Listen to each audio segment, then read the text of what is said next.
أعوذ بالله من الشيطان الرجيم بسم الله الرحمن الرحيم والصلاة والسلام على سيد المرسلين وعلى آله وأصحابه وبارك وسلم. Welcome back to our lecture series 70 Medicine list taught by Azhari in his book Kitab al-Kabair. Uh, Now we are in the medicine number 70. The main purpose of this lecture series is to provide basic information of all major sins. That's in short period of time. Our intention is to provide the viewers and the listeners the overview information and the short information in short period of time. Now let's come back to the topic. That medicine number 17. It's about al-kibr wal-fakhr, that arrogance and pride. Now what Islam says about arrogance and pride. Let's move on. Let's see this in the light of Quran and Sunnah. Allah Almighty says in the Quran Majid, "Inna la yuhibbul mustakbirin." This is the verse taken. This verse comes in Surah Al-Nahl, verse number 23. That Allah Almighty says that He does not love the arrogant ones, mustakbirin, the one who has arrogance in himself. Then Allah Subhanahu wa Taala does not love him. So in another place, Allah Almighty says in Surah Al-Baqarah.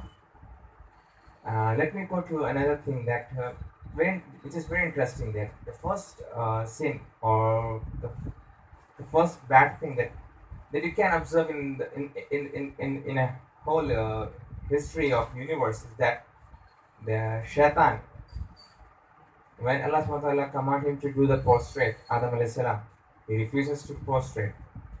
This is why he refuses to prostrate. Why he refuses to do sajda? Just because of takabbur, arrogance. So it's completely haram in the Islam to do arrogance and takabbur. As Allah Almighty says in Quran Majid, وَإِذْ قُلْنَا لِلْمَلَائِكَةِ اسْجُدُوا لِآدَمَ فَسَجَدُوا إِلَّا إِبْلِيسَ أَبَى وَاسْتَكْبَرَ وَكَانَ مِنَ الْكَافِرِينَ. And we asked all angels to prostrate, and everyone did the prostration except Iblis. Wastakbara, and he refuses to prostrate just because of his arrogance, just because of takabbur.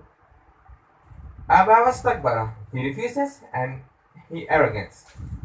Wakana min al-kafirin, and right after that he becomes from the kafirin. Now just imagine that just takabbur may lead you the kufr, it may lead you the kufr as well. So we must have to protect ourselves from the takabbur. It's really a major sin. It's major sin. If someone has arrogance in himself, it is as if he is committing a major sin. And as well as the pride as well. Pride means al-fakhr. Let me clarify the concept of fakhr. Basically, we have two kind of fakhr. If it is in a lawful way, if it is in a good way, for instance, if you are saying to ourselves that we are proud to be the ummati of Prophet Muhammad sallallahu alaihi wasallam, then definitely this kind of pride is permissible in the Islam.